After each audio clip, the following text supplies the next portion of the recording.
బాలుడు మృతికి కారణమైన క్లినిక్ సీజ్. గత 3 రోజుల క్రితం ఇంజెక్షన్ వికటించి మనూర్ మండలం షెల్గిరకు చెందిన ప్రశాంత్ 14 మృతి చెందిన విషయం తెలిసిందే. సోమవారం డిప్యూటీ డిఎంహెచ్ఓ సంధ్యారాణి గ్రామాన్ని సందర్శించారు. బాలుడి మృతికి గల కారణాలు అక్కడి స్థానికులను అడిగి తెలుసుకున్నారు. ఎలాంటి అనుమతులు లేకుండా క్లినిక్ నడపడం నేరమని అన్నారు. ఇంజెక్షన్ వికటించి చనిపోయినట్టు ఆమె పేర్కొన్నారు. ప్రస్తుతానికి క్లినిక్ ని సీజ్ చేశారు.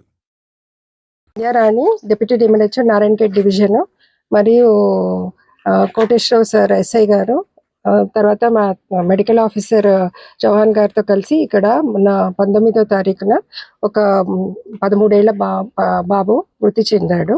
ఇక్కడ ఆర్ఎంపీ ట్రీట్మెంట్ వల్ల చనిపోయాడని వార్తలు వచ్చాయి. సో యాక్చువల్గా వీళ్ళంతా కూడా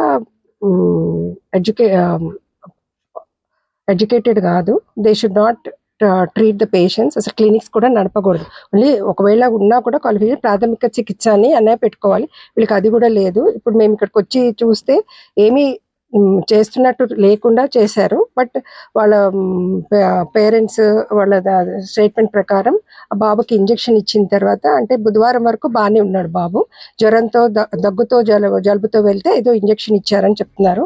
కానీ మాకు అవి రిపోర్ట్స్ ఏమి ఇంజెక్షన్ ఇచ్చారన్నది అయితే మాకు తెలియదు. కానీ ఇంజెక్షన్ ఇచ్చిన తర్వాత బాబు నడవలేకపోవడము, కాలు బాగా తిమ్మిరెక్కడము, తర్వాత శుక్రవారం రోజు చాలా ప్రమాద స్థితిలోకి వెళ్ళాడంట. వెళ్తే ఈ ఇద్దరు దగ్గరకు కూడా వాళ్ళు ట్రీట్మెంట్కి వెళ్ళారు.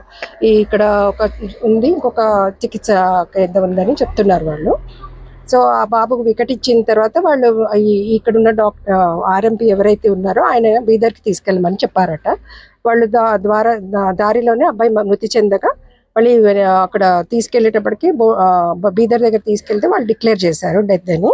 సో ఇక్కడ మళ్ళీ మన నారాయణఖేడ్ హాస్పిటల్కి మళ్ళీ మొన్న శనివారం తీసుకెళ్లి పోస్ట్ మార్టం చేయగా, అంటే మోస్ట్లీ ఏదో ఇంజెక్షన్ ఇచ్చినప్పుడు ముళ్ళన్న వికటించి బ్లడ్లోకి ఇన్ఫెక్షన్ వెళ్ళి, తెలీదమ్మా మనకి ఏమీ రిపోర్ట్స్ ఏమీ లేవు. ఇక్కడ మాకు వెతికితే కూడా ఏమీ అసలు వీళ్ళ దగ్గర ఇంజెక్షన్స్ కానీ నడుపుతున్నట్టు కానీ ఏమీ మాకు దొరకలేదు. మోస్ట్లీ అన్ని క్లియర్ చేసి ఉంటారు. బట్ ఇక్కడ ప్రాథమిక విచారణ ప్రకారం ఇంతకుముందు నడుపుతున్నారని మనకు తెలిసింది.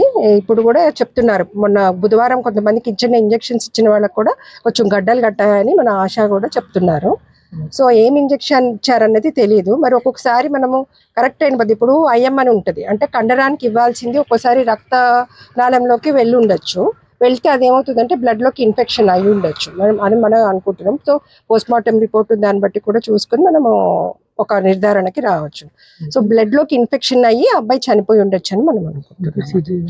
అందుకే మేము ఇక్కడ చూసి, యాక్చువల్గా వీళ్ళు నడపకూడదు, ఎవరు కూడా మనకి డిగ్రీలు కానీ ఏమీ లేని వాళ్ళు నడపకూడదు. అంటే యూజువల్గా రూరల్లో మనకి తెలుసు కదా, ఇంజెక్షన్స్ కోసం వాటి కోసం వస్తుంటారు. వాళ్ళు ఇవ్వకూడదు అసలు.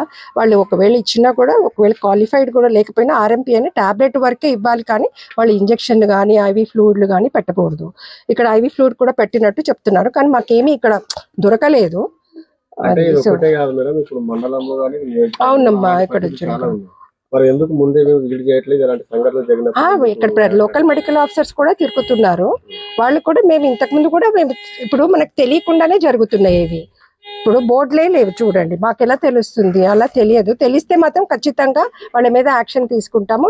మనకి డిస్ట్రిక్ట్ రెగ్యులేటరీ అథారిటీ అని ఉంది, దానికి డిప్యూటీ డిఎంహెచ్ఓ కలెక్టర్ మేడం కూడా మెంబర్స్. సో మనం ఇవన్నీ కూడా వాళ్ళకి వెళ్తాయి. మేము డిఎంహెచ్ఓ గారితో మాట్లాడుకుంటే మీరు ఎవరని చెప్పేసి మాట్లాడుతారు కొంతమంది, ఎందుకు మీరు నడుపుతున్నారు అంటే వాళ్ళ మీద ఏం యాక్షన్ తీసుకుంటారు? ఇప్పుడు ఇలాగే మేము సీజ్ చేసేస్తాం. మా దృష్టిలోకి వస్తే మాత్రం ఖచ్చితంగా సీజ్ చేసి వాళ్ళ మీద యాక్షన్ తీసుకుంటాం. పెనాల్టీతో పాటు ఇప్పుడు పోలీస్ కంప్లైంట్ కూడా ఇస్తాం, కాబట్టి యాక్షన్ ఫర్దర్గా ఉంటుంది.